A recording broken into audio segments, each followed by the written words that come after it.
tervetuloa Luminescent Valen hohtavaan maailmaan, jossa Faisa huolehtii Valleyn luminevasta kasvustosta. Kun illan rauha laskeutuu, Faisa tuntee väsymyksen hiipivän hitaasti omiin raajoihinsa.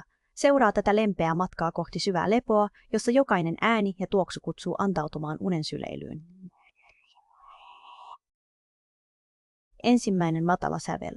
Tuhensei käven tuhensin oskonautua.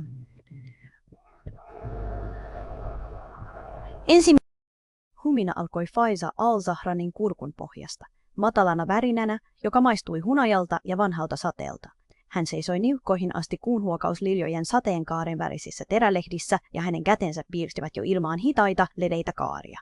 Liike ei ollut tanssia, vaan peilausta. Hän seurasi kasvien rytmistä huojuntaa ja sormillaan näkymättömiä ilmavirtoja, jotta kasvit tuntisivat itsensä nähdyiksi, kuuluiksi ja syleillyiksi. Häntä ympäröivä aukio oli levoton kultainen meri, liljat sykkivät terävää, säröilevää valoa, joka kertoi levottomuudesta, jolle ei ollut nimeä. Tuoksui murskatulta mintulta ja sähköiseltä rätinältä, puutarhalta, joka oli unohtanut, miten ulos hengitetään. Faisa sulki silmänsä ja keskittyi pisteeseen, jossa ääni kohtasi hänen rintaluunsa.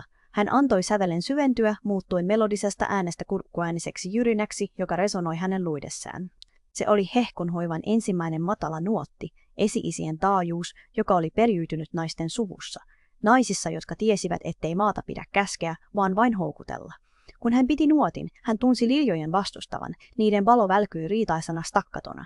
Ne olivat ahdistuneita. Terälehdet välisivät samettista sammalta vasten, kieltäytyen kutsua asettua laakson syvään uneen. Hän siirsi painoaan, ja paljat jalat upposivat kostean, viileän maan pehmeyteen. Hänen rintakehänsä värinä laajeni kultaiseksi äänilangaksi, jonka hän kietoi varsien väleihin. Hän ei taistellut kasvien epätasaisella sykkeellä, vaan antoi huminansa imeä kaaoksen itseensä, toimien aukion virityshaarukana.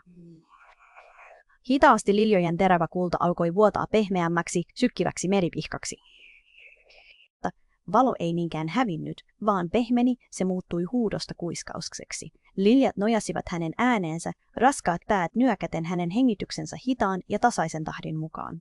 Saavuttaakseen aukion kaukaisimmat laidat Faisan oli työnnettävä hengitystään syvemmälle, vetäen ilmaa keuhkojensa pohjasta, kunnes kylkiluut tuntuivat venyvän.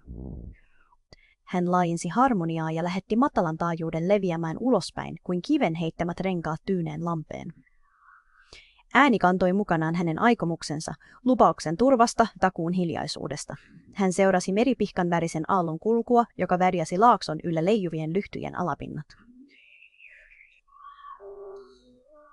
Läpikultavat ja helmiäiset lyhdyt himmenivät myötätuntoisesti, heittäen pitkiä, samettisia varjoja sammaleiselle maalle.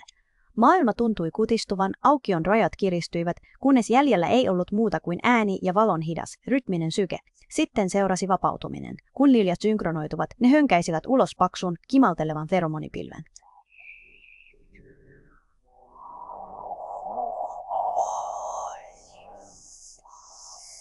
Tuoksu iski Faisaan kuin fyysinen paino. Huumaava, narkoottinen sekoitus lämmintä vaniljaa ja ikivanhaa setripuuta. Se oli antautumisen tuoksu. Lämpöaalto huuhtoi hänen ihoaan, hellitti leukansa jännitystä ja tasoitti otsansa rypyt. Hetken ajan hän tunsi 1000 kukan yhteisen huokauksen jaetun antautumisen illan painovoimalle. Ilma muuttui raskaaksi ja makeaksi, maistuen nektarilta ja lähestyvältä pakkaselta, kietoutuen hänen ympärilleen kuin paksu villapeitto. Mutta kun kasvit rentoutuivat, rituaalin hinta tuli maksettavaksi. Äkillinen raskas veto nykäisi Faisan pohkeita ja tyrpä särky säteili ylöspäin hartioiden tiukkoihin solmuihin. Hänen raajansa tuntuivat siltä, kuin ne olisi korvattu lyijyllä, ja sormenpäihin alkoi nousta hienoinen tärinä. Energia, jonka hän oli käyttänyt aukion tyynnyttämiseen, oli imetty suoraan hänen omista varastoistaan, jättäen hänet ontoksi ja huojuvaksi. Näkö hämärtyi hieman leunoilta, ja liljojen meripihkan värinen valo alkoi uida syvenevässä hämärässä. Hän oli viettänyt liian pitkään päivän aurinkossa, jättäen omat tarpeensa mielensä reunamille tavoitellessaan laakson rauhaa. Hän pysähtyi sydämenlyönniksi, hengitys katkesi. Houkutus vain romahtaa sammaleeseen oli melkein fyysinen voima. Pehmeä vihreä matto lupasi unta, joka kestäisi vuosisadan. Hän tunsi maan vetovoiman, kutsun lakata olemasta ankkuri ja tulla yksinkertaisesti osaksi virtaa.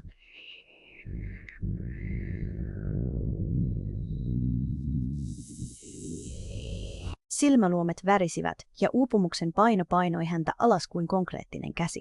Vielä yksi hengenveto, hän sanoi itselleen. Vain yksi harmonian kierto lisää.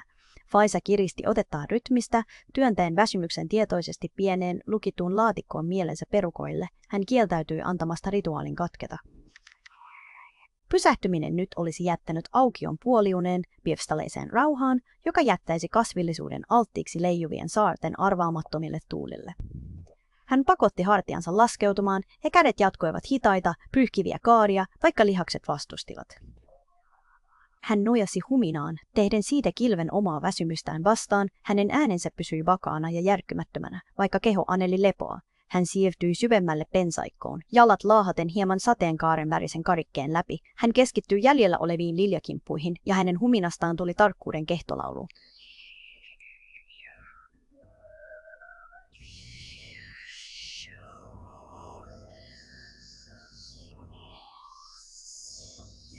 Kerrallaan kukat alistuivat meripihkan hohteelle, terälehtien kiertyessä sisäänpäin suojaamaan sydämiään yötä varten.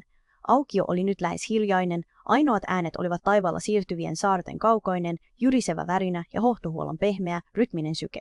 Ilma oli asettunut paksuksi, hunajaiseksi tyynyydeksi, joka tuntui melkein nestemaiselta. Kun viimeinenkin päädyppään kukka vaipui uneen, Faisa päästi suustaan pitkän, värisevän huokauksen. Hän antoi kätensä laskeutua sivuilleen ja äkillinen liikkumattomuus sai hänet tuntemaan olonsa huimaavaksi. Hän seisoi siinä pitkään kuunnellen hiljaisuutta, sydämen lyöden hitaasti ja raskaasti kylkiluita vasten. Aukio oli kääritty peittoon, sammalhenget näkivät unta, ja leijuvat lyhdyt olivat laskeutuneet alimmille, uinuvimmille paikoilleen. Hänen mielessään välähti hetkellinen riemun tunne, hiljainen tyytyväisyys työstä, joka oli tehty täydellisellä omistautumisella. Sitten valon välähdys osui hänen silmänurkkaansa. Faisa kääntyi hitaasti, liikkeet jäykkinä. Aivan aukion reunalla, missä sateenkaaren hohtoinen sammal kohtasi laakson seinämän rosoisen harmaan kiven, yksi kukka oli jäänyt valveille. Se oli tähtikuokauslilja, pienempi kuin muut ja kalpea, lähes läpikultava, mutta se ei ollut rauhallinen. Kukka sykkii riitaisessa, epäsoinnillisessa rytmissä.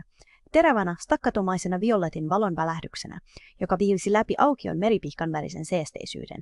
Se ei huijunut tuulessa, vaan vapisivat sen terälehdet taajuudella, joka tuntui huudolta kirjastossa.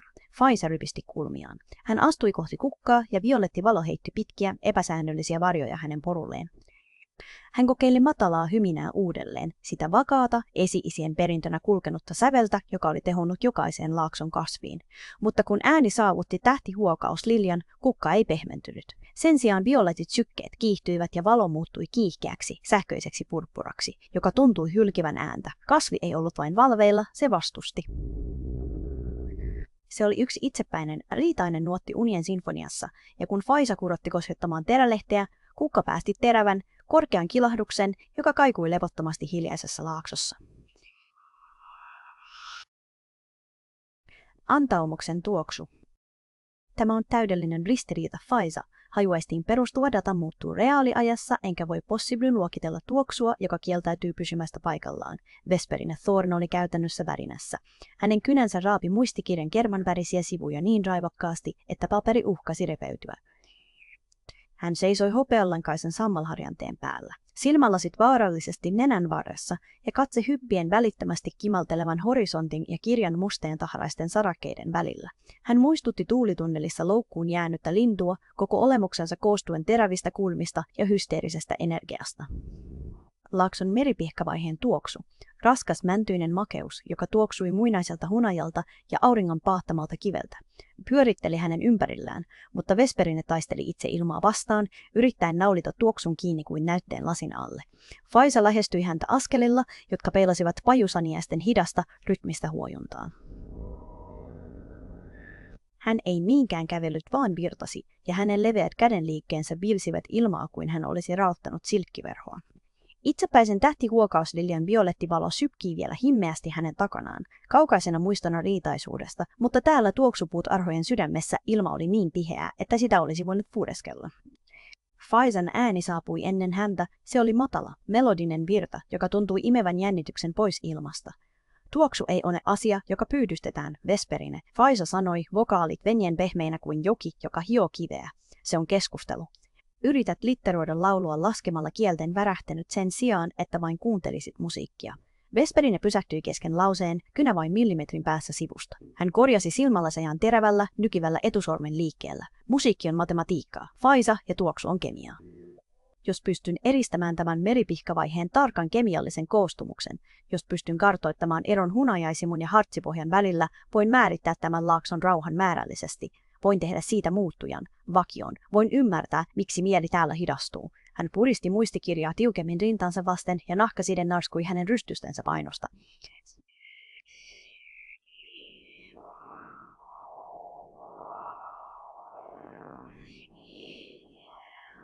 Faisa pysähtyi muutaman askeleen päähän, hänen läsnäolonsa hiljaisena vastakohtana Vesperinen terävyydelle.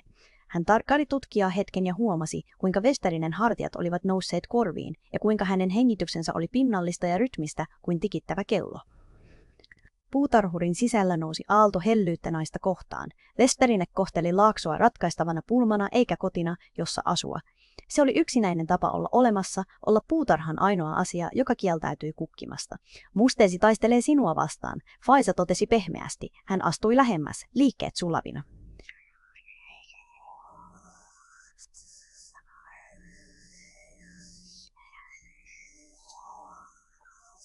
Mielesi on linnoitus, ja sinä seisot sen valleilla tarkkaillen laaksoa kuin se olisi hyökkäävä armeija. Mutta täällä ei ole sotaa, Vesperine, vain kutsu päästää irti.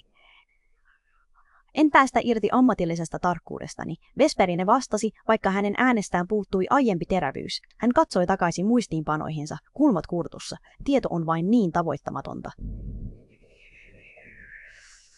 Vaikka kertaa kun luulen vanginneeni kukkien hengityksen huipun, sävyt muuttuvat. Se on epälooginen eteneminen. Se sotii jokaista sääntöä vastaan, jonka opin akatemiassa tuoksujen kartoittamisesta. Faisa ei väitellyt. Sen sijaan hän sulki silmänsä ja alkoi hyräillä. Se ei ollut laulu, jolla oli alku tai loppu, vaan pitkä, resonoiva sävel, joka tuntui värisevän aivan luitimessa. Se oli syvä, maadoittava taajuus, ääni, joka kuiskasi juurista, jotka uppoavat viileään maahan, ja kristallien hitaasta, kärsivällisestä kasvusta pimeydessä. Kun ääni laajeni, ympäröivä kasvisto, rypäs samettiterälehtisiä minttikuita ja hunajatiska-orkideoita, vastasi siihen, kasvit eivät vain avautuneet, ne huokaisivat. Tiivistynyt tuoksun purkaus iski ilmaan, äkillinen, fyysinen aalto hunajaa ja terävää, viilentävää minttua. Se ei ollut hienovarainen muutos, vaan tuoksujen maanvyöry. Tuoksu oli paksua, viskoosia ja mahdottoman lämmintä, se tuoksui 1000 kesäiltapäivältä tiivistettynä yhteen hengenvetoon. Siihen liittyy raskaan peiton paino, äkillinen ja ylivertainen turvallisuuden tunne, joka ohitti järjen ja meni suoraan hermostoon. Vesperine henkäisi, ääni jäi jumiin kurkkuun. Vaikutus oli näkyvä. Hänen jäykkä ryhtinsä ei vain rentoutunut, vaan romahti. Olkapäät laskivat ja ote muistikirjasta löystyi. Kynä, jota hän oli pitänyt kuin asetta, alkoi kallistua. Hän veti syvään henkeä, refleksinomaisen, keuhkot täyttävän henkäyksen, joka tuntui imevän tuoksun aivan ytimeensä. Ensimmäistä kertaa saapumisensa jälkeen hänen silmiensä levoton valo himmeni, ja sen tilalle tuli lasittunut, raskas ihmettely. Mitä? Mitä tämä on? Vesperine kysyi. Hänen äänensä oli muuttunut. Terävä, akateeminen sävy oli poissa, ja tilalla oli harras, hidas kuiskaus, joka hiipui loppua kohden. Se oli ääni, joka kuuluu ihmiseltä, joka on unohtanut kysymyksensä kesken kysymisen. Faisa hymyili hitaasti ja tietävästi. Hän ei vastannut sanoilla, vaan toisella matalalla hyräilyllä rohkaisten mintkuita nojaamaan lähemmäs tutkijaa. Vesperine katsoi muistikirjaansa ja hänen huuliltaan pääsi pieni, hämmentynyt ääni. Sivujen muste, tarkat sarakkeet, kiihkeät raapustukset, tuoksujen jäykät kartat ei ollut enää paikallaan. Muste pehmeni, kirjaimet alkoivat sumentua ja liukua. Muste nesteytyi muuttuen sumumaiseksi, sateenkaaren väriseksi hohdoksi, joka nousi paperista pieninä, kiertyvinä nauhoina. Data oli kirjaimellisesti haihtumassa, muuttuen pieniksi pilliksi, jotka jäljittelivät laakson yllä leijuvia saaria. Muistiinpanoni, Vesperine kuiskasi, vaikka hän ei tehnytkään elettä pysäyttää tapahtuvaa. Hän seurasi musteen nousemista ylöspäin, silmät lukittuna kadonneen tutkimuksensa hitaaseen, laiskaan spiraaliliikkeeseen. Muste, se leijuu. Laakso ei halua tulla vangituksi. Faisa kuiskasi ja hänen äänensä oli kuin lämmin tuulenvire. Se haluaa tulla koetuksi. Muste vain palaa ilmaan, Vesperine. Siitä tulee osa hengitystä. Vesperine yritti palata analyyttiseen sävyynsä. Yritti kutsua esiin sen tutkijan haamuun, joka oli saapunut paikalle tiukan aikataulun ja määrällisen tiedon janon kanssa. Hän avasi suunsa vastustaakseen, vaatiakseen selitystä pergamentilla tapahtuvalle kemialliselle reaktiolle, mutta sanat tuntuivat liian raskaalta nostettaviksi. Hunajamintun tuoksu oli muuttunut fyysiseksi painoksi, lämpimäksi kultaiseksi peitoksi, joka tuntui kietoutuvan hänen raajojensa ympärille ja vetävän häntä lempeästi kohti hopealankaista sammalta.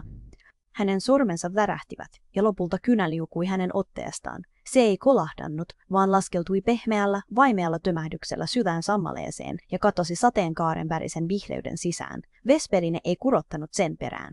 Hän ei pystynyt siihen. Käden taivuttamiseen tarvittava ponnistus tuntui valtavalta, tarpeettomalta rasitukselta maailmassa, joka oli yhtäkkiä muuttunut niin pehmeäksi. Hän vajosi hitaasti, polvet pettäen, ei heikkoudesta vaan antautumisesta.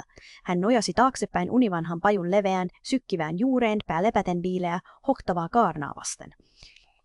Maailma sumeni reunoiltaan, ja horisontin terävät linjat pehmenivät kullankeltaiseksi ja violetiksi suttuksi. Laakson hiljaisuus palasi, ei enää tyhjyytenä, joka pitäisi täyttää muistiinpanoilla, vaan läsnäolona, jota saa jakaa. En muista, miksi minä laskin, Vesperine kuiskasi silmäluomien lepattessa. Faisa seisoi hänen yläpuolellaan kuin hiljaisuuden vartija.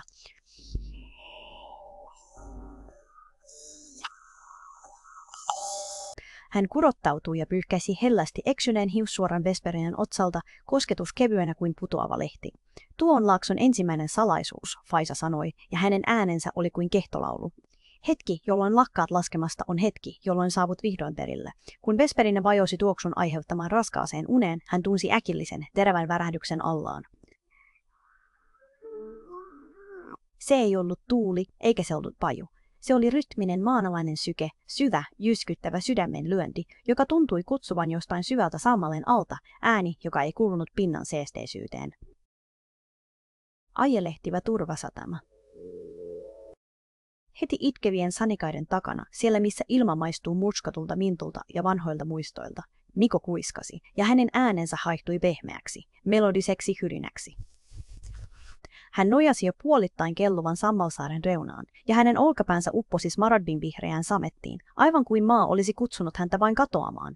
Hän ei katsonut taakseen Faisaan, hänen ei tarvinnutkaan. Hän liikkui tiedostamattomalla arvokkuudella kuin ihminen, joka oli viettänyt koko elämänsä tutkien levon geometriaa. Faisa seurasi häntä, ja hänen askeleensa laskeutuivat vaimeina, pehmeinä tömähdyksinä kelluvalle nurmelle. Siirtymä keskiaukiolta ulkosaarille tuntui siltä, kuin hän olisi astunut tiheämpään aineeseen. Ilma oli paksunut ja muuttunut lämpimäksi, näkymättömäksi siirapiksi, joka tarttui ihoon ja hidasti käsien liikettä. Jokainen liike vaati tietoisen päätöksen. When hän seurasi, kuinka Mikon kantapäät tuskin koskettivat pintaa, ja kuinka tämän keho antautui jo Laakson painovoimalle. Faisasta maailma tuntui raskaalta, ei taakan vuoksi, vaan kutsuna pysähtyä. Laakson yhteinen uneliaisuus ei ollut enää vain taustahyminää. Se oli fyysinen läsnäolo, kultainen paino, joka painoi hänen silmäluomiensa päälle. Weissels Miko kuiskasi pysähtyen pienen, kelluvan saaren reunalle, joka leijui muutaman jalan seuraavan yläpuolella. On rytmissä. Useimmat etsivät hiljaisuutta, mutta todella syvä uni se vaatii tahdin. Sykkeen, joka kertoo sydämelle, että on turvallista hidastaa. Hän astui raon yli hitaasti ja sulavasti ja viittasi saaren keskellä olevaan laajaan painanteeseen. Siellä sammal ei ollut vain vihreää, vaan syvää, sateenkaaren hohtoista sinivihreää, ja se liikkui. Kasvillisuus hengitti hitaassa, rytmisessä syklissä, laajentuen ja supistuen tasaisella, maanalaisella kadenssilla. Se oli elävä keuhko, pehmeä orgaaninen palke, joka peilasi itse Laakson sydämenlyöntejä. Faisa seisoi reunalla, katsoi sammalen nousemista ja laskemista ja tunsi oman hengityksensä alkavan synkronoitua maan kanssa. Jännitys, jota hän oli kantanut kohtaamisestaan lähtien riitaisan tähtihuokausliljan kanssa, alkoi liueta ja valua pois hänen sormenpäistään ja varpaistaan. Kun he kelluivat kauemmas aukion keskustasta, Faisa huomasi hienovaraisen muutoksen horisontissa.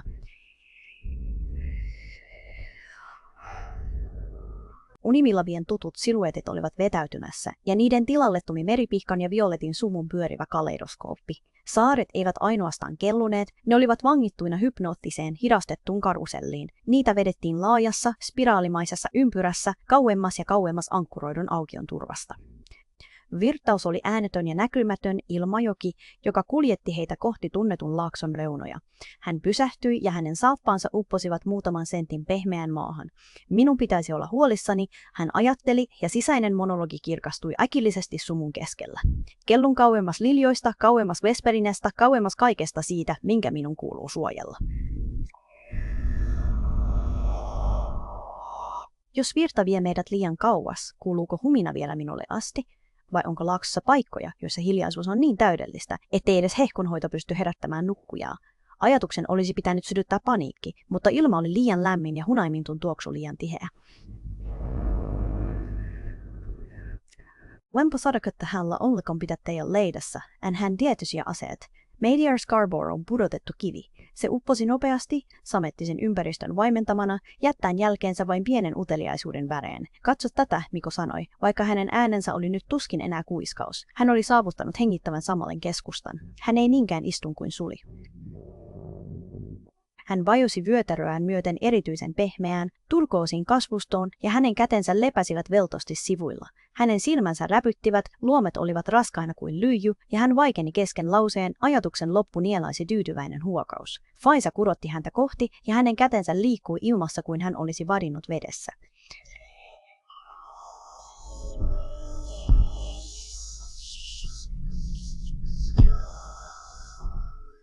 Emme voi jäädä liian pitkäksi aikaa. Virta vetää meitä, hän sanoi, mutta oma äänensä kuulosti hänestä kaukaiselta kuin toisesta huoneesta kuuluvalta nauhoitukselta. Hänen sormensa hipaisivat Mikon olkapäätä ja kosketus tuntui sähköisen pehmeältä. Miko ei vastannut. Hän päästi vielä yhden viimeisen, pitkän uloshengityksen äänen, joka kertoi täydellisestä perille pääsemisestä, ja hänen päänsä kallistui taaksepäin sammaleeseen. Hänen hengityksensä synkronoitui täydellisesti saaren sykkeeseen ja hän vajosi uneen, joka oli niin syvä, että se tuntui ankkuroivan hänet maailman ydinhuoneeseen. Faisa seisoi hetken hänen yllään, käsi yhä ilmassa. Hän tunsi äkillisen ylitse pääsemättömän fyysisen raskauden aallon vyöryvän ylitseen. Se alkoi nilkoista ja nousi ylöspäin, lämpimänä väsymyksen vuotena, joka muutti hänen luunsa pahaksi.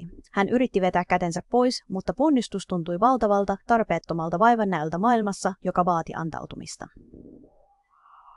Hän nojautui eteenpäin aikoen ravistella Mikon hereille, mutta liike vei hänet liian pitkälle. Tasapaino horjui ja hän tunsi maan alla itsensä pettävän, ei romahduksena, vaan kallistumisena. Hän katsoi ympärilleen ja tajusi, että saari oli saavuttanut karusellin spiraalin ulkoreunan. Noste oli muuttumassa.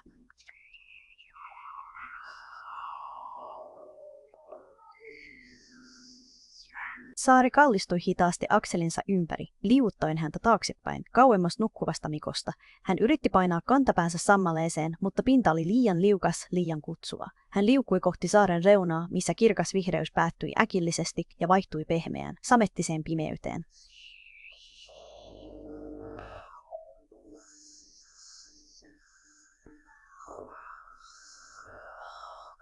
Alapuolella avautuva pimeys muistutti obsidiaanin väristä villimerta, pehmeää ja kutsuvaa. Kun hän liukui lähemmäs reunaa, hän näki kaukana takanaan laakson välkehtivät valot, jotka olivat kutistuneet pieniksi, kultaisiksi kipinöiksi violetissa usvassa. Rytminen syke, jonka hän oli aistinut Mikon alla, oli yhä läsnä, mutta se oli muuttunut. Se oli voimakkaampi, syvä ja jyskyttävä värinä, joka järisi koko kelluvan saaren perustuksia. Se ei ollut kasvillisuuden lempeä sydämenlyönti, vaan jotain raskaampaa, jotain muinaista ja rytmistä, joka kutsui pimeyden syvyyksistä. Faisa tunsi selkänsä osuvan rinteen reunaan. Hän katsoi alas obsidiaaniseen tyhjyyteen ja sitten takaisin nukkuvaan Mikoon, joka lepäsi onnellisen tietämättömänä turkoosin sammalen syleilyssä. Saaren kallistus lisääntyi. Ilma viileni ja alkoi tuoksua kostealta kiveltä ja staattiselta sähköltä, mikä rikkoi hunajamintun tuoksun. Juuri kun hän valmistautui liukumaan, hän tunsi äkillisen, terävän nykäyksen tunikansa helmaan, aivan kuin jokin sammalen alta olisi kurottautunut pitämään hänet paikallaan. Mutta kun hän katsoi alas, siellä ei ollut mitään, vain saaren hidas, rytminen hengitys ja alapuolelta kuuluva, syvenevä sydämenlyönti, joka laski sekunteja siihen hetkeen, kun kallistus muuttuisi putoamiseksi. Hiljaisuuden höyry. Nykäys Faisan tunikan helmaan ei ollut pelkkä veto, vaan side. Se oli äkillinen, vakaa ankkuri, joka pysäytti hänen liukumisensa kohti obsidiaanista tyhjyyttä juuri sillä hetkellä, kun hänen saappaidensa kärjet alkoivat roikkua samettisen jyrkänteen reunalla. Hän ei nähnyt kättä eikä koukkua. Sen sijaan paksu, sateenkaaren hohtoinen hopeasammanen lonkero oli syöksynyt esiin saaren kuoresta ja kietoutunut kankaaseen hitaalla, harkitulla tarkkuudella kuin sulkeutuva kukka.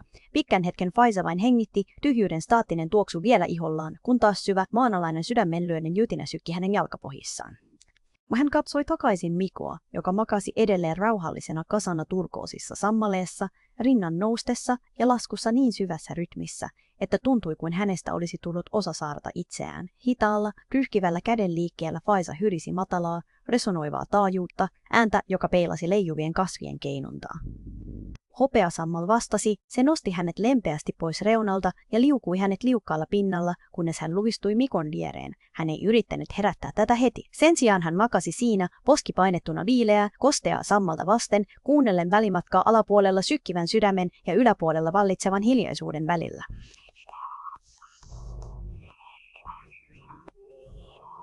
Tunteja myöhemmin, tai ehkä vain minuuttien kuluttua, ajalla oli tapana venyä laaksossa kuin vedetty sokerimassa.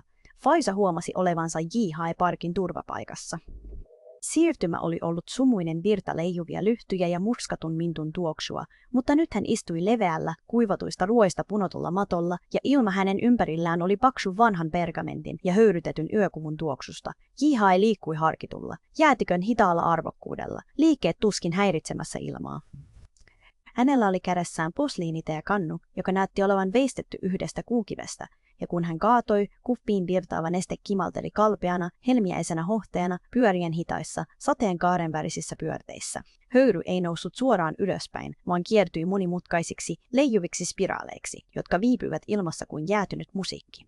Faiza otti kupin, sormien täristessä hieman. Posliinin lämpö imeytyi hänen ihonsa, ja kun hän otti ensimmäisen kulauksen, hän tunsi niskansa jännityksen, solmun, joka oli kiristynyt siitä asti, kun hän oli ensimmäisen kerran kohdannut Vesperinen, yksinkertaisesti liukenemaan pois. Se oli raskasta, nestemäistä rauhaa, joka kulki kurkusta luitimeen asti, vaikka se toi mukanaan vaarallisen painon.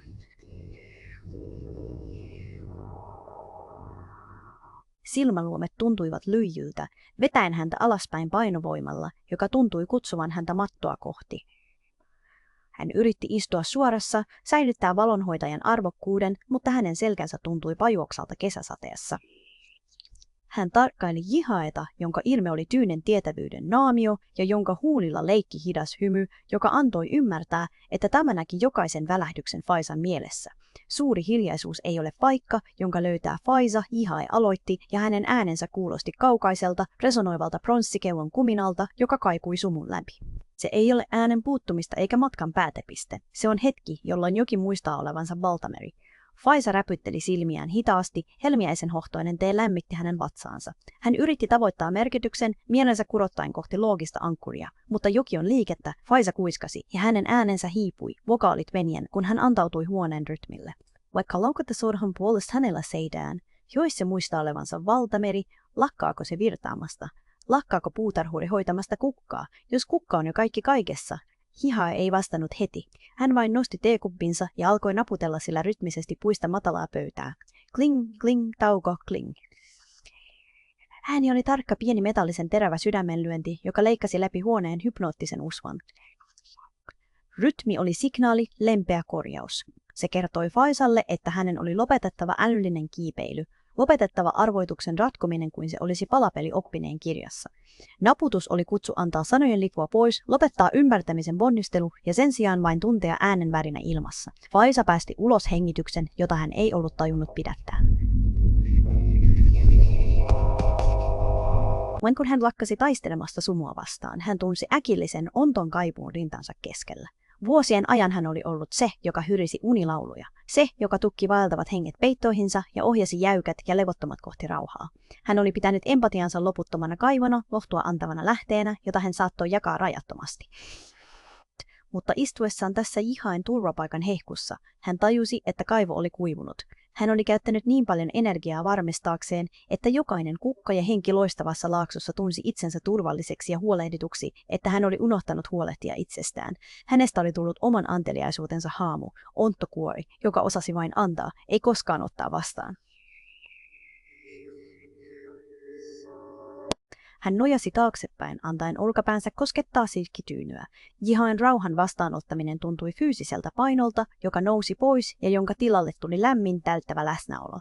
Helmiäisen hohtoisen teen tuoksu alkoi sulautua Laakson luonnollisiin tuoksuihin, hunaiminttuun ja kostean kiven aromiin, luoden aistien kierron, joka hämärsi hänen fyysisen muotonsa rajat. Hän ei enää erottanut, missä höyry päättyi ja hänen hengityksensä alkoi, tai missä yökukan tuoksu vaihtui hänen oman ihonsa tuoksuun. Hän ei ollut enää puutarhuri, joka hoiti puutarhaa, hän oli lehti, joka kellui hitaassa virtauksessa, vapautuneena tarpeesta ohjata sen kulkua. Jihai nojautui lähemmäs niin hitaasti, että liike oli melkein huomaamaton. Wenhooksen silmät olivat kuin syvät meripihkan altaat, joista heijastuivat ulkopuolella, Laaksossa lepattavat lyhdyt. Hän laski äänensä kuiskaukseksi, ääneksi, joka tuntui kahden vanhan sielun välisenä salaisuutena. Hiljaisuuden salaisuus, pieni lintuni, on se, ettei tyhjyys halua nielaista sinua. Se vain haluaa muistuttaa, että olet jo ennen kuin lause ehti päättyä, syvä, jyrisevä värinä repi hiljaisuuden rikki. Se ei ollut niinkään ääni kuin fyysinen isku, maanalainen vavahtus, joka nousi itse Laakson juurista. Faisan hupissa ollut helmiäinen neste loikkasi ylöspäin, ja yksittäinen kimalteleva teepisara roiskahti hänen peukaloonsa. Värinä oli sama rytminen syke, jonka hän oli tuntenut kelluvalla saarella, muinainen sydämenlyönti obsidiaanisesta tyhjyydestä, mutta täällä, turvapaikan sydämessä, se tuntui voimakkaammalta, aivan kuin jokin valtava olisi juuri siirtänyt painoaan maan alla. Yläpuolella olevat lyhdyt heilahtivat yhteen, ja ensimmäistä kertaa Jihain kasvojen tyyni ilme väreili ja vaihtui terävään, keskittyneeseen intensiteettiin. Maadoittava värähdys. Teepisara Faisan peukalolla oli vielä lämmin, pieni ja kimalteleva nesten helmi, joka kieltäytyi kuivumasta ja toimi keskipisteenä maan äkilliselle värähdykselle. Tärinä ei ravistellut vain lattia, se resonoi hänen luidessaan syvänä ja humisevana taajuutena, aivan kuin Laakso itse olisi yhtäkkiä päättänyt puhua. Jihai pysyi täysin liikkumatta, meripihkan väriset silmät siiristyneinä, seuraten lyhtyjen keimontaa. Värähdyksen jälkeinen hiljaisuus ei ollut tyhjyyttä, vaan jännitystä kuin jousen jänne, joka oli vedetty kireälle Laakson horisonttiin. Sitten kuului ääni. Se ei saapunut ilmanhalki kulkevaksi ääneksi, vaan fyysisenä paineena ihoa vasten, jyrisevänä bassona, joka tuntui nousevan itse teruskalliosta. Pysykää nyt vakaasti, ääni jylisi, vaikka äänen voimakkuutta pehmensi luontainen lempeys. Lierittäkää ajautumista, hitaasti nyt, vain aavistuksen länteen antakaa virtausten kantaa painoa. Se oli Gunnar. Hänen äänensä oli kuin maanalainen joki, niin valtava soundi, että tuntui kuin se voisi muuttaa metsäaukion maantieteen. Hän koordinoi leijuvien saarten laskeutumista, ohjaten massiivisia, sammaleen peittämiä maa-alueita takaisin Laakson pohjalle suurta unta varten. Faisa tunsi värähdyksen muuttuvan ravistavasta iskusta rytmikkääksi, syleileväksi sykkeeksi. Se ei ollut enää hyökkäys, vaan hieronta.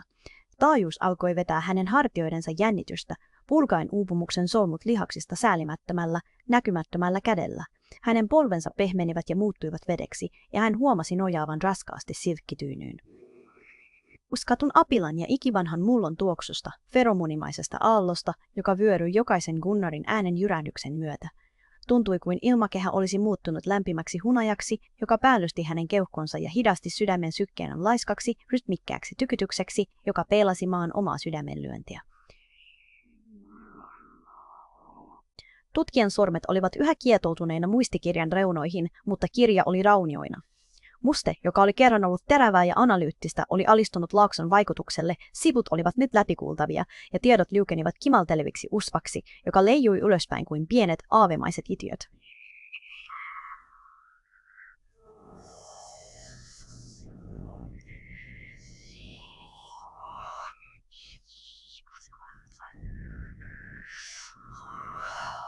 Raskasluomisena. Vesperine katsoi työnsä tyhjyyttä, silmälasien liukuessa hitaasti alas nenän varressa. Pitkän hetken tutkijan kasvoilla välähti kamppailun haamu, refleksinomainen tarve pelastaa, luokitella ja taistella älynsä pyyhkiytymistä vastaan. Hitaasti, harkitsevalla tavalla, joka tuntui antautumiselta, Vesperine sulki muistikirjan kannen, ei kuulunut turhautunut napsahdus, vain pehmeä vaimea klikkaus. Hän ei yrittänyt pyyhkiä usvaa pois tai vaatia takaisin menetettyjä havaintoja. Sen sijaan hän antoi käsien roikkua voimattomina sivuillaan, asennon peilaten yläpuolella olevien saarten asteittaista laskeutumista. Hänen selkänsä jäykkä linja taipui antautuen raskaalle ja makealle ilmalle. Hän katsoi Faisaa, ja ensimmäistä kertaa tutkijan silmät eivät etsineet kurettavaa kaavaa. Ne olivat vain auki, heijastain turvapaikan pehmeää, bioluminescenssin hohdetta tyhjällä, rauhallisella kirkkaudella. Idän harjanteen hopeislehti sormukset, Gunnarin ääni jyrähti jälleen, nyt kuitenkin hienoisen ahdistuksen värittämänä. Ääni värähteli lattialankujen läpi ja sai teesetin helistävän herkkää, metallistuvat eikäsistä. Jos laskeudumme tässä kulmassa, riskeeraamme siitä pölyrykelmien siirtymisen. Vain muutamia lehtiä ehkä, mutta symmetria katoaisi. On yksinkertaisesti kestämätöntä jättää harjanne epäjärjestykseen. Jättiläisen huoli oli fyysinen paino, varovainen välittäminen, joka ilmeni matalataajuisena huminana, se kaikui hänen pelkoaan siitä, että yksi väärään paikkaan joutunut lehti voisi horjuttaa koko ekosysteemin tasapainoa. Faisa halusi rauhoittaa hänet. Hän halusi sanoa, että sormukset selviytyisivät muutoksesta ja että laakson kauneus piili sen virtaavuudessa, ei symmetriassa. Hän avasi suunsa päästäkseen ilmoille hoitoharmonian, tukevan, kultaisen äänilangan, joka ankkuroisi Gunnarin ahdistuksen, mutta feromonit olivat saavuttaneet huippunsa.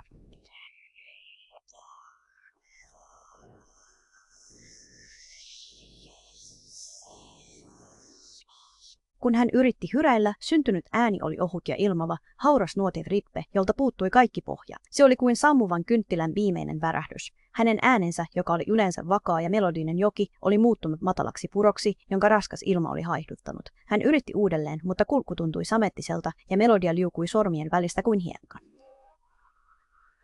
Hän seurasi, kuinka pyhätön katto tuntui laskeutuvan. Kelluvat saaret asettuivat paikoilleen. Laskeutuminen oli niin hidasta, että se oli lähes huomaamatonta, mutta huoneen paine kasvoi, aivan kuin ilma puristuisi laskevan maan painon alla. Faisan ryhti lysähti täysin. Hoitajan rooli, se, joka tukkii henget peittoihin ja vaalii kasvistoa, liukkui pois häneltä. Hän tunsi omituista, vapauttavaa huimausta. Hän ei ollut enää ankkuri, vaan matkustaja, pieni ja ajelehtiva olento, jota kuljetettiin alas suuren, vihreän unen syvyyksiin. Hänen vieressään Vesperine oli vajonnut nojaamaan seinään, pää taaksepäin kallistuneena ja silmät puolia voimina. Tutkijan hengitys oli hidastunut rytmikkääksi huokaukseksi, joka oli täydellisessä synkronissa laakson maanalaisen sykkeen kanssa. Heistä kaikista oli tulossa osa samaa koneistoa, hidastettua romahdusta kohti hiljaisuutta. Faisa tunsi leukansa laskeutuvan rintaansa vasten, silmäluomien muuttuvan lyijyisiksi luukuiksi. Velma supistui kostean kiven tuoksuun ja Gunnarin äänen kaukaiseseen, lohduttavaan jyrinään, joka oli nyt muuttunut käskystä kehtolauluksi. Sitten viimeinen saari kosketti maata. Ei kuulunut pamausta eikä väkivaltaisuutta. Sen sijaan kuului pehmeä, vaimentunut tömähdys, kun jättimäinen tyyni olisi pudonnut sammalpetille. Saaret asettuivat laakson pohjalle, lukittuen toisiinsa kuin elävän palapelin palaset, sulkien aukion ulkomaailmalta. Fyysinen liike lakkasi ja sen myötä myös värinä vaipui. Yhtäkkiä laakson ylle laskeutui syvä hätkähdyttävä hiljaisuus. Se ei ollut nukkuvan talon rauhallista hiljaisuutta, vaan raskas ja painostava tyhjyys, joka tuntui fyysiseltä, aivan kuin koko maailman ylle olisi levitetty paksu billipeitto. Gunnarin äänen katoaminen oli järkyttävää. Äkillinen tyhjiö siellä, missä värinä oli vielä hetki sitten vallinnut, jätti Faisan korviin soivan kaiun. Hiljaisuus tuntui tiheältä. Se painoi hänen hartioitaan ja painoi häntä syvemmälle pyhätön lattian sammaleeseen. Se oli niin täydellinen hiljaisuus, että hän kuuli oman sydämensä hitaan, rytmisen lyönnin, joka kuulosti kaukaiselta rummutukselta tyhjässä katedraalissa. Faisa yritti nostaa kätensä, koskettaa helmiäishohtoista teekuppia vielä viimeisen kerran, mutta hänen käsivartensa tuntui kuuluvan jollekin toiselle, kaukaiselle ja reagoimattomalle. Hän makasi siinä, lyhtyjen meripihkan värisessä loisteessa, tuntien kuinka hiljaisuuden paino uhkasi murskata hänet maahan. Kun hän ajautui tietoisuuden rajamailla, hän huomasi yksityiskohdan, jonka melu oli aiemmin peittänyt. Pyhätön lattian keskelle oli ilmestynyt ohut, obsidiaaninen halkeama, terävä musta viiva, joka tuntui nielaisevan ympärillään olevan valon. Tuon halkeaman syvyyksistä alkoi nousta uusi ääni. Ei jyrinä, vaan rytminen, naksuva kuiskaus, kuin tuhannet pienet hyönteiset laskisivat sekunteja siihen hetkeen, kun syvä uni muuttuisi ikuiseksi. Viimeinen hiipuva humina. Gunnar ei niinkään istuutunut kuin vajosi. Hän oli kuin valtava, hidas maanvyöry, joka sulautui penkereen smaragdin vihreään rinteeseen. Hän päästi vielä yhden viimeisen jyrinän äänen, joka alkoi jalkapohjista ja vyöryi ylöspäin rinnan läpi värähdyttäen itse ilmaa, kunnes yläpuolella leijuvat lyhdyt tärisivät kiinnikkeissään. Se oli täydellisen päättymisen ääni, äänellinen vastine raskaalle ovelle, joka napsahtaa kiinni pitkän päivän päätteeksi. Hänen massiiviset kätensä, kovettuneet ja tuoksuvat staattiselta sähköltä ja kostealta setriltä, löysyttivät otteensa saarten ohjausköysistä ja kuidut liukuivat hänen sormiensa läpi kuin silkki. Hän nojasi taaksepäin sammaleeseen, leveät hartiat uppuen syvälle maan vihreään pehmeyteen ja silmäluomet laskeutuivat kiinni 1000 tyyntyneen myrskyn painolla. Faisa seurasi häntä pyhätön keskeltä ja hänen omat liikkeensä hidastuivat jäätikkömäiseen tahtiin. Venolsettu oli saakkousissa saatuuseita ja helmäntuusi saatuusia siirappiseksi, maistuen murskatulta apilalta ja obsidianhaukeaman terävältä pistolta, joka vieläkin särki lattiaa. Syvyyksistä kuuluva nakuttava kuiskaus ei ollut lakannut, mutta se oli muuttunut. Se ei ollut enää laskentaa, vaan tasaista, hypnoottista metronomia, joka tuntui vetävän tietoisuuden pois jokaisesta aukion elävästä olennosta. Hän tarkkaili Gunnaria, jonka rinta nousi ja laski hitaassa, vuoristomaisessa rytmissä ja tunsi syvän helpotuksen aallon huuhtavan ylitseen. Saaret oli lukittu, tasapaino oli säilytetty, jättiläinen oli viimein levossa. Lähellä Jihae Park istui täydellisenä, liikkumattomana tyynen pysähtyneisyyden tornina. Hän ei ollut liikahtanutkaan siitä hetkestä, kun saaret olivat telakoituneet, hänen selkänsä oli suora ja kädet lepäsivät kevyesti polvillaan ajattoman kärsivällisyyden eleessä. Ulkopuolisen silmään hän olisi voinut näyttää vaaleasta jadesta veistetyltä patsalta, mutta Faisa näki hienovaraisen, rytmisen sykeen Jihaen kurkun kuopassa. Mentorin hengitys oli hidastunut pisteeseen, jossa se melkein katosi. Se oli vain herkkä ilmalanka, joka oli synkronoitunut itse Laakson sydämenlyöntiin. Hän ei ainoastaan meditoinut, hän oli liukenemassa. Raja hänen ihonsa ja ympäröivän kasviston välillä hämärtyi, ja pehmeät sateenkaaren väriset saniaiset alkoivat kiertyä hänen niukkojensa ympärille, ottaen hänet osaksi puutarhaa. Faisa astui häntä kohti, paljaat jalat uppuen samettiseen sammaleeseen. Jokainen askel tuntui kuin vadiltaan lämpimässä hunajassa, ja ilman vastus painoi hänen ihoaan vasten lempeällä, vaativalla painolla. Hän halusi kysyä obsidian halkeamasta, vaatia vastausta rytmiseen nakutukseen, joka tuntui salaisuudelta, jota kerrottiin lunkielellä, mutta sanat tuntuivat liian raskailta nostaa esiin.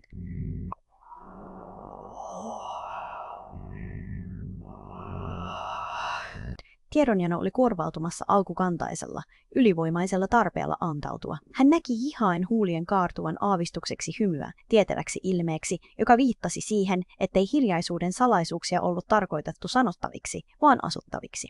Hiljaisuus ei ole tyhjyyttä, Faisa, Jihae kuiskasi, ja hänen äänensä kuulosti kaukaiselta kellolta, joka kumisi paksun sumun läpi.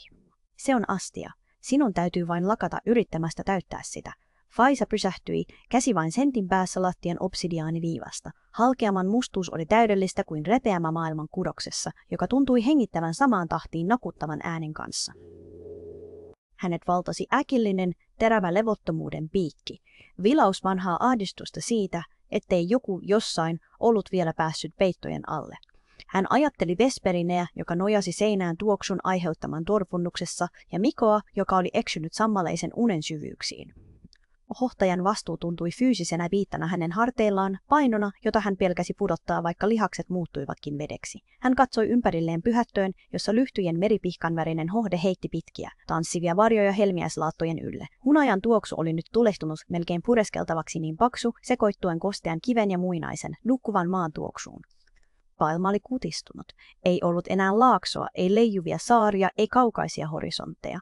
Oli vain tämä valon kehä, tämä ryhmä nukkuvia sieluja ja kantapäiden alla tuntuva vaativa rytminen syke. Nakuttava kuiskaus voimistui hetkeksi äkilliseksi hyönteismäisen tarkaksi kiihtymiseksi, ja Faisa tunsi väristyksen kulkevan selkärangan tyvestä sormenpäihin asti.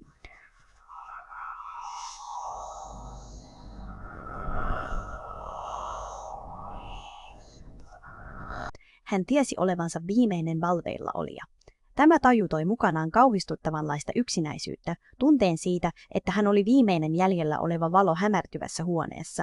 Hän tunsi unohduksen vuorovedon vetävän nilkkojaan, lämpimän kultaisen virtauksen, joka lupasi kaiken huolen päättymistä, kaiken hoitamisen loppumista.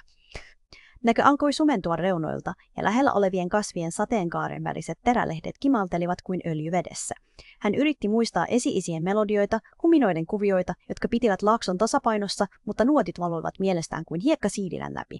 Äkillisellä epätoivoisella tahdonvoiman purkauksella Faisa suoristi selkänsä. Hän ei vain liukuisi pimeyteen. Kun sulkisi kehän, hän avasi suunsa, kurkku kireänä ja kuivana, ja etsi viimeistä nuottia. Se oli vaikein kaikista huminoiden sävelistä, se, joka ei herättänyt eikä rauhoittanut, vaan sinetöi. Se oli viimeinen peittelyäänestä kudottu peitto, joka kääri koko laakson suojaavaan rauhankerrokseen seuraavaan heräämiseen asti. Hän antoi äänen nousta ei rinnastaan, vaan aivan olemuksensa keskeltä. Se alkoi hauraana, kimaltelevana kultalankana, korkeana ja kirkkaana nuottina, joka värähteli ilmassa kuin näppäilty harpunsaari. Kun ääni säteili ulospäin, se hipaisi Gunnarin ja Westerinen nukkuvia hahmoja ja liukui liikkumattoman Jihain yli. Nuotti tuntui fyysisesti työntävän taakseen hiljaisuuden painostavan painon, luujen pienen, pylän selkeiden tilan. Sydämenlyönnin ajan obsidiaani halkeaman nakutus lakkasi, vaimentuen huminan puhtauden edessä, mutta sävel oli hiipumassa. Faisa tunsi oman energiansa ehtyvän ja äänen ohenevan, kunnes se ei ollut enää muuta kuin värähdyksen haamu. Hän seurasi, kuinka kultainen äänivanka liukeni meripihkan väriseen valoon ja katosi illan näykäiseen hiljaisuuteen. Viimeinen humina oli vienyt viimeisetkin voimat vastustaa. Huimaus palasi voimakkaampana kuin ennen, ja lattia tuntui kallistuvan kutsuen häntä vain laskeutumaan alas ja antamaan maan ottaa hänet vastaan. Tällä kertaa hän ei taistellut sitä vastaan. Faisa antoi itsensä vajota, ja hänen kehonsa kiertyi luonnostaan pehmeämmälle sammalikolle pyhätön keskellä. Sammal tuntui elävältä peitolta, lämpimältä ja myötäilevältä, mukautuen hänen selkänsä ja lantionsa kaariin. Kasteen ja tuoksun raskauttamat sateenkaaren väriset terälehdet laskeutuivat hänen ylleen kuin lempeä käsi, suojaten häntä obsidianustan haukeaman näkyviltä. Hänen silmäluomensa muuttuivat lyijyisiksi luukuiksi, jotka sulkeutuvat hitaasti kimaltelevien lyhtyjen ylle. Hän tunsi oudon tuntemuksen, rytmisen paineen nilkkaansa vasten. Se ei ollut sammalta, eikä se ollut tuuli. Se oli jotain kiinteää, jotain tietoisesti tehtyä. Naksahdus palasi, ei enää kuiskausena, vaan selkeänä artikuloituna sarjana kuin avain kääntyisi lukossa. Juuri kun pimeys valtasi hänen tietoisuutensa reunat, ääni leijaili hiljaisuuden läpi, kirkkaana ja vapaana laakson uneliaisuudesta. Sinetti on murtunut ja vieras on saapunut.